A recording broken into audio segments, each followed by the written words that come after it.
In a quiet town, nestled between mountains and a serene lake, lived a young man burdened by deep frustration.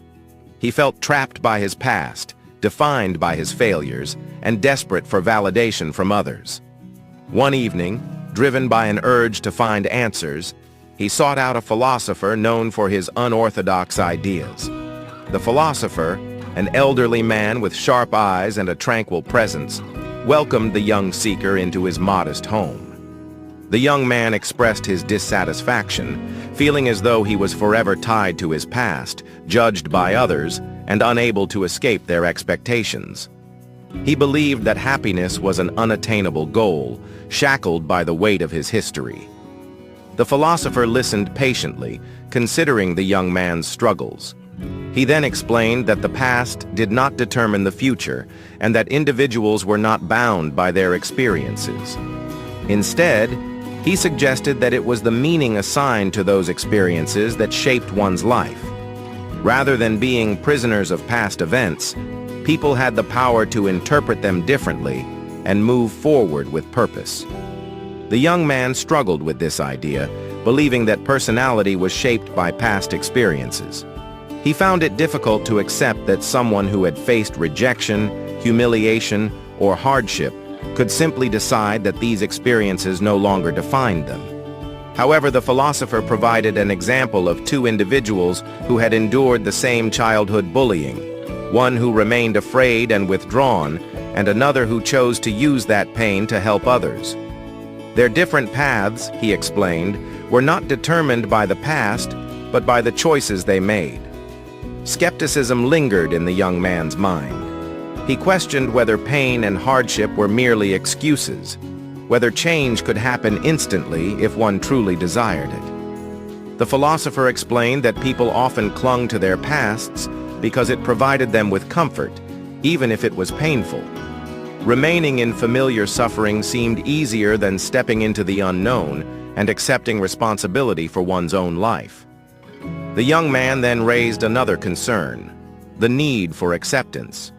He believed that without validation from others, his efforts would be meaningless.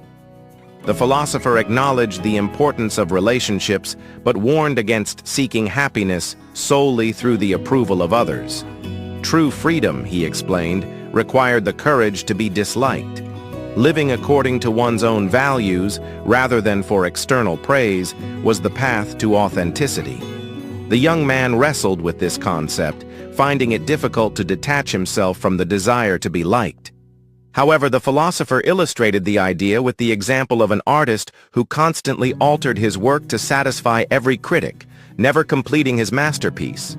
In contrast, a true artist painted from the heart, allowing those who resonated with the art to find their way to it naturally. As the young man left that night, his mind was filled with new thoughts. He had spent his entire life trying to meet expectations, those of his parents, his teachers, and his friends, yet he had not found happiness. Though he was not yet ready to fully embrace the idea, something had shifted within him. For the first time, he entertained the possibility that he was not bound by his past, nor by the opinions of others. He resolved to return to the philosopher the next evening, eager to continue the conversation. In the following evening, the young man returned to the philosopher's home, determined to deepen his understanding.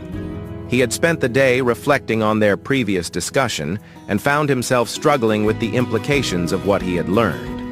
Though he understood the need to free himself from past burdens and external validation, he wondered how he could take practical steps toward change. The philosopher welcomed him back and introduced a fundamental idea: life is not a competition. The young man had always viewed success and happiness as things to be earned through comparison with others. However, the philosopher challenged this notion, explaining that fulfillment comes not from superiority over others, but from the contributions one makes to the community. Instead of measuring worth through comparison, he urged the young man to focus on finding purpose in helping and engaging with others. As the conversation progressed, the philosopher delved into the concept of interpersonal relationships. He explained that conflict often arises from an individual's mistaken belief that they are at the center of the world. When people expect others to behave in certain ways to accommodate their own desires, they set themselves up for disappointment and resentment. By shifting focus away from controlling others and instead accepting responsibility for personal actions, relationships become more harmonious. The young man realized that much of his suffering stemmed from his own expectations of how others should perceive him. He had placed too much importance on being liked, fearing rejection and criticism. The philosopher emphasized that true freedom came from relinquishing the need to control how others felt about him. By choosing to live according to his own principles, rather than seeking approval, he could cultivate more meaningful and authentic relationships. Over time, the young man began implementing these lessons in his life. He no longer sought validation through pleasing others, but instead focused on living in alignment with his values. He approached relationships with a newfound sense of responsibility, acknowledging that he could only control his own actions, not how others reacted to him. He found purpose in contributing to the community, offering help and support without expecting anything in return. As he continued to grow, the weight of his past diminished.